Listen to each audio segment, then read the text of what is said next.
I have a dream, that's all I need. I'll make it happen with some work and belief. Know what I want, so I'll take it on. I've made mistakes, but mistakes make you strong. Let's break it down for a minute. I want the crown, I'm gon' get it. You hear me loud, man, I'm winning. Yeah, Charlie Sheen will be grinning. These ladies know that I'm sinning, and this is just the beginning. I'm closing in the ninth inning. There ain't no point in resisting.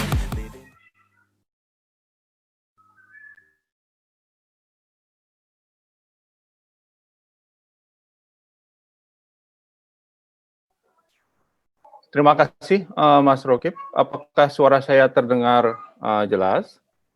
Jelas, Pak. Jelas. Oke. Selamat siang waktu Indonesia Barat dan waktu Indonesia Tengah.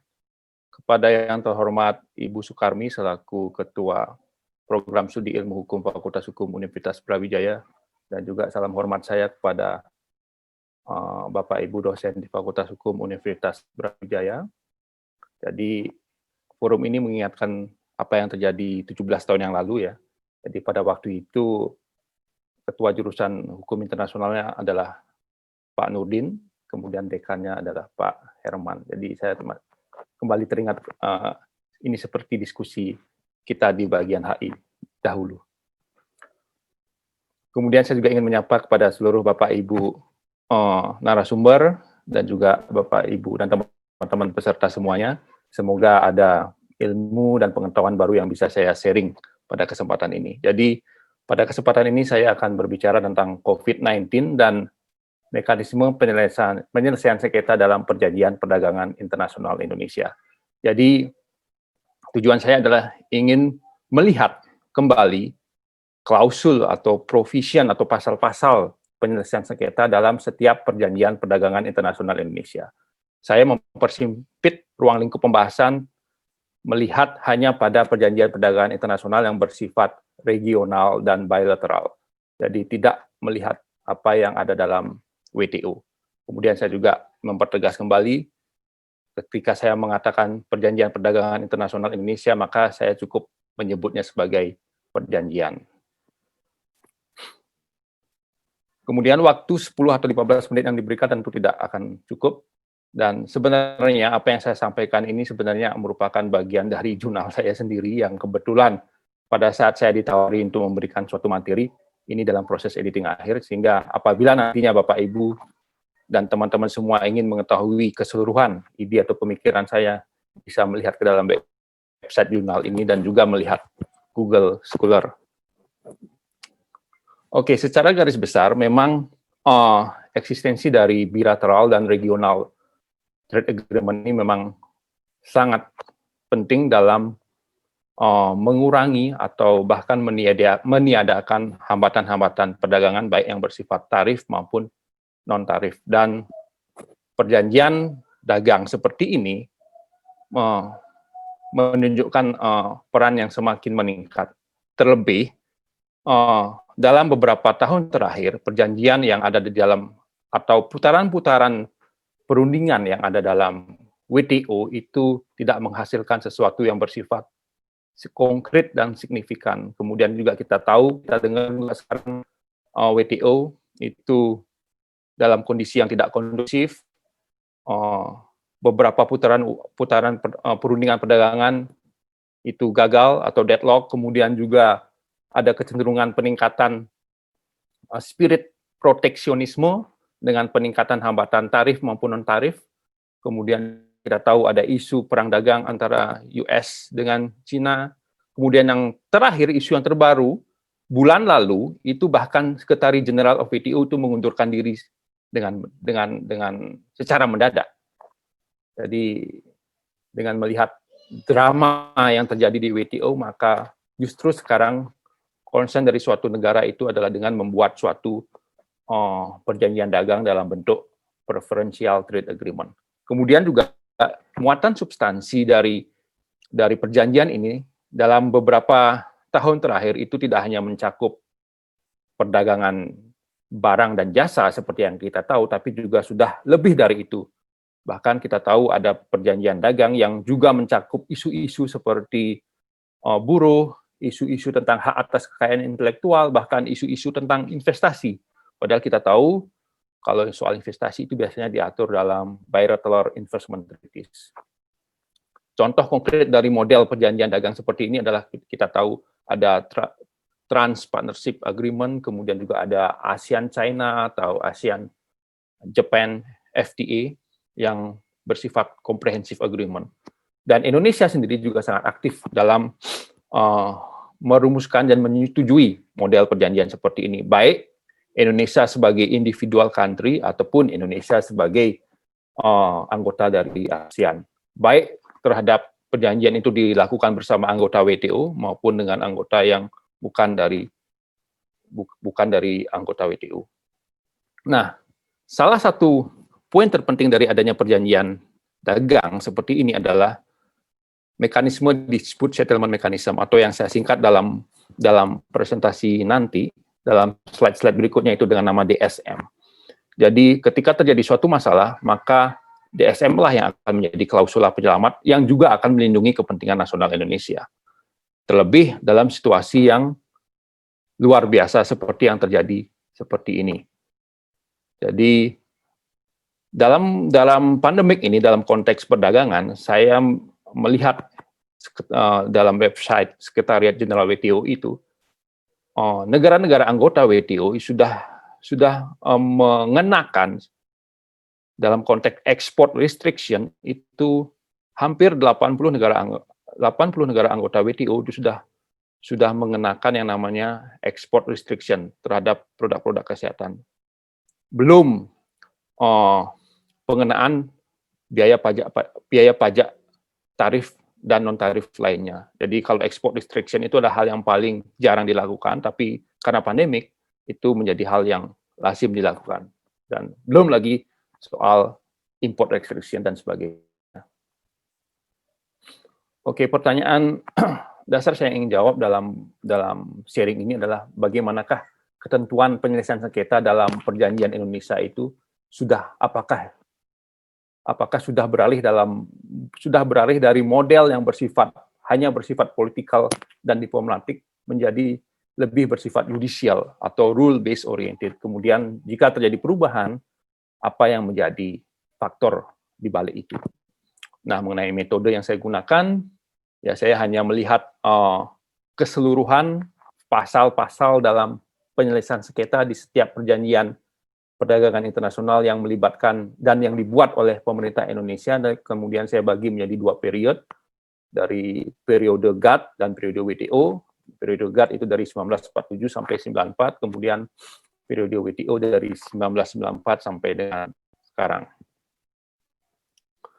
Nah, sebelum saya menjelaskan tentang karakter atau model yang dianut oleh Indonesia, maka saya sedikit berbicara tentang teori yang biasa digunakan sebagai rujukan dalam menganalisis mekanisme penyelesaian sengketa dalam suatu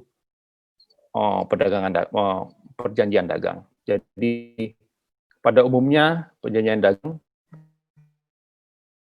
mekanisme penyelesaian sengketanya atau DSM itu bersifat politikal dan judicial. Politikal berarti apabila memang perjanjian dagang itu sama sekali tidak ada pasal penyelesaian sengketanya, kemudian juga tidak ada rujukan terhadap pihak ketiga untuk menyelesaikan suatu sengketa. Kemudian juga terdapat yang namanya veto right yang justru bisa membatalkan penunjukan terhadap pihak ketiga tersebut. Dan kesemua proses itu hanya dilakukan secara konsensus. Kemudian ketika suatu klausul atau provision dalam perjanjian dagang itu sudah mengadopsi judicial style, berarti terdapat suatu permanen, ya, sifat dan tetap dari suatu badan penyelesaian sengketa. Apakah anggotanya dipilih dalam periode waktu tertentu, kemudian memiliki keahlian secara hukum, dan juga secara institusi badan penyelesaian sengketa ini memiliki sifat otonom, baik otonom dalam sisi finansial maupun dari sisi legal personality-nya. Kemudian juga ada persyaratan atau dimungkinkan adanya partisipasi private party untuk mengajukan gugatan secara langsung.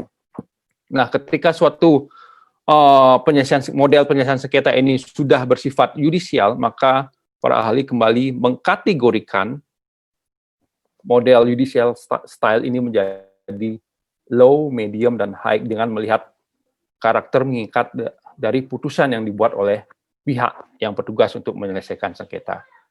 Semakin tinggi, semakin mengikat, semakin permanen, maka the level, mereka menyebutnya the level of legalism ini akan semakin tinggi. Jadi intinya, saya ingin mengatakan apabila perjanjian dagang Indonesia itu karakternya sudah judicial style, kemudian juga level of legalismnya itu sudah tinggi, maka kemungkinan besar itu akan terjadi, ketika terjadi sengketa, kemungkinan besar kepentingan Indonesia akan semakin terlindungi. Tetapi sebaliknya, apabila level of legalismnya masih rendah dan karakternya masih diplomatik atau politikal, maka justru sebaliknya yang akan terjadi. Kita justru akan merugikan Indonesia, merugikan kepentingan Indonesia. Sesuai dengan tema ini, kerjasama internasional justru akan merugikan kepentingan Indonesia. Nah, secara umum, periode dari tahun 1947 sampai dengan 1994, memang mekanisme penyelesaian sengketa yang dibuat atau yang termuat dalam perjanjian perdagangan internasional Indonesia memang masih berkarakter politikal atau diplomatik. Belum terdapat mekanisme penyelesaian sengketa yang sangat tegas dan jelas. Dan ini sangat berbahaya apabila terjadi situasi berbahaya seperti saat ini.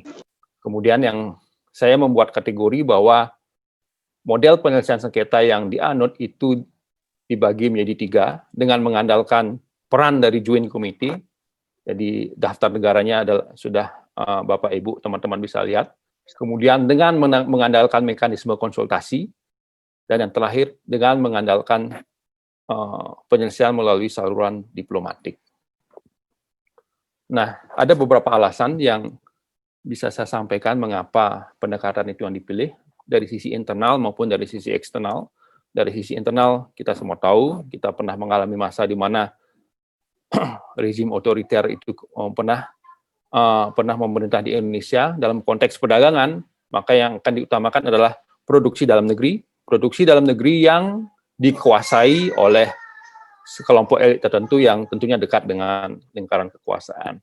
Kemudian juga terdapat spirit of nationalism, di mana keberadaan mekanisme penyelesaian sengketa yang mengundang keterlibatan pihak ketiga itu justru dianggap sebagai ancaman terhadap kedaulatan. Kemudian juga dari sisi eksternal,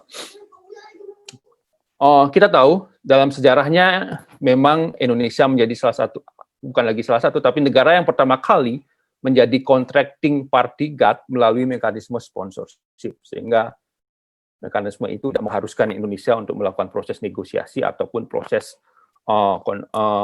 perumusan konsensi tarif perdagangan, sehingga memang terkesan memang kita tidak siap. Kemudian juga pada periode tersebut GATT memang metode penyelesaian sengketa yang ada di dalam GATT sendiri memang masih bersifat politikal atau diplomatik. Kita tahu kalau kita menyelesaikan sengketa dalam GATT itu memang masih ada yang namanya veto right, kemudian juga keberadaan panel yang masih bersifat ad hoc dan sebagainya. Nah, di periode setelah putaran Uruguay yang kemudian menghasilkan berdirinya World Trade Organization, maka kecenderungan yang terjadi adalah klausul penyelesaian sengketa yang dimiliki di Indonesia itu sudah mulai mengadopsi judicial style dengan karakter legalisme yang middle sampai dengan tinggi. Tetapi saya menemukan dari serangkaian perjanjian dagang yang dilakukan Indonesia dengan negara-negara berikut, ini ternyata masih belum mencantumkan mekanisme penyelesaian sengketa. Dan salah satu sorotan utama saya adalah penyelesaian sengketa dalam perjanjian dagang kita dengan Cina yang sama sekali belum mencantumkan mekanisme penyelesaian sengketa. Saya tidak tahu apakah ini lupa atau pura-pura lupa. Kemudian, ada beberapa alasan yang melatar belakangi mengapa Indonesia masih saja tidak mencantumkan mekanisme penyelesaian sengketa. Padahal tren yang terjadi adalah negara-negara itu sudah mulai mengadopsi model penyelesaian sengketa yang bersifat yudisial. Yang pertama adalah eksistensi dari trade partner, atau ketika kita mengadakan suatu perjanjian dagang dengan sesama negara berkembang, maka kecenderungannya kita membuat satu perjanjian yang sifatnya masih politikal. Kemudian juga terdapat Maxim Asian Way, bahwa negara-negara ASEAN ketika membuat suatu perjanjian dengan sesama negara ASEAN, maka yang diutamakan adalah karakter informality, karakter konsensus, ya, trust dan sebagainya, sehingga rule based oriented itu masih belum terlalu dipopulerkan pada saat itu. Kemudian yang terakhir itu terkait dengan ketergantungan dari pihak yang mengadakan perjanjian terhadap keberadaan multilateral trade agreement. Jadi maksudnya adalah ketika mungkin yang saya tangkap kenapa perjanjian bilateral dagang kita dengan Cina belum mencantumkan mekanisme penyelesaian sengketa, mungkin para pihak menganggap apabila terjadi sengketa, kita percayakan kepada model penyelesaian sengketa yang ada di dalam WTO atau World Trade Organization. Tapi pertanyaan lanjutannya adalah bagaimana kalau ternyata WTO sendiri seperti yang kita tahu dalam kondisi yang tidak kondusif. Nah, kemudian saya akan menjelaskan mengenai beberapa perjanjian dagang yang melibatkan Indonesia tetapi sudah berkarakter yudisial atau rule based oriented, dan keberadaan dari protokol tentang penguatan mekanisme penyelesaian sengketa di tahun 2004 ini menjadi kunci mengapa Indonesia dan juga negara-negara ASEAN lainnya mulai untuk membiasakan dirinya untuk mencantumkan mekanisme penyelesaian sengketa yang modelnya bisa setidaknya mengikuti model dari WTO. Makanya kita tahu dalam protokol ini diatur bagaimana keberadaan panel, keberadaan badan tingkat banding yang tugas dan fungsinya menyerupai apa yang ada dalam dispute settlement body di WTO. Kemudian Indonesia juga terbantu untuk membuat suatu perjanjian dagang yang mengatur tentang mekanisme penyelesaian sengketa dengan, ya, ketika Indonesia membuat suatu perjanjian dagang dengan negara ASEAN lainnya sebagai satu entitas, maka kecenderungannya adalah pasti mengadopsi metode penyelesaian sengketa yang kuat. Contohnya ASEAN India 2003 dan ASEAN Australia dan New Zealand di tahun 2009. Jadi apa yang ada dalam ASEAN Protokol 2004 ini mulai diadopsi ketika Indonesia membuat suatu perjanjian sebagai anggota ASEAN. Dan sebagai individual country, ya, kita membuat perjanjian dengan kekuatan hukum yang kuat terkait dengan mekanisme penyelesaian sengketa itu hanya dengan dua negara, yaitu dengan Jepang di tahun 2007 dan dengan Australia di tahun 2019. Nah, ada beberapa alasan yang melatar belakangi mengapa terjadi tren Indonesia sudah mulai mengadopsi karakter yudisial dengan high level of legalism. Yang pertama adalah Indonesia sudah mengikuti proses transformasi dari metode penyelesaian sengketa yang terjadi mulai dari GATT sampai dengan WTO. Terjadi perubahan karakter, ya, metode penyelesaian sengketa dari GATT menuju WTO, dan Indonesia mengikuti tren tersebut. Kemudian juga keterlibatan Indonesia dalam ASEAN sangat membantu Indonesia untuk membiasakan dirinya untuk mencantumkan metode penyelesaian sengketa di setiap perjanjian dagangnya.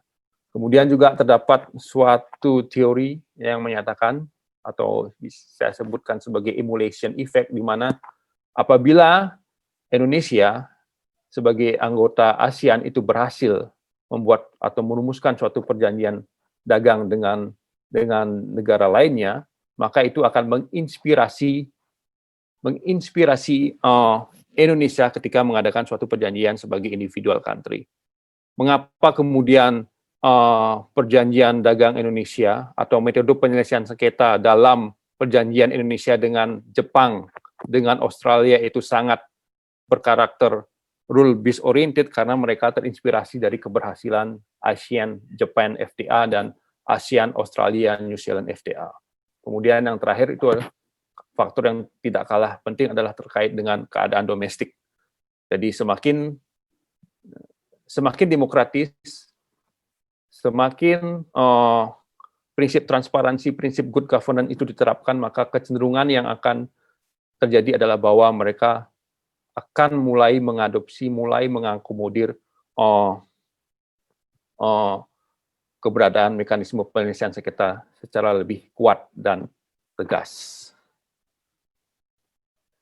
Mungkin sebagai conclusion, jadi saya ingin menyampaikan bahwa memang Indonesia sudah mengadopsi atau sudah dalam tren yang benar dalam mengatur atau dalam mencantumkan pasal-pasal mekanisme penyelesaian sengketa dalam setiap perjanjian dagangnya dengan sederet alasan ini yang melatar belakanginya.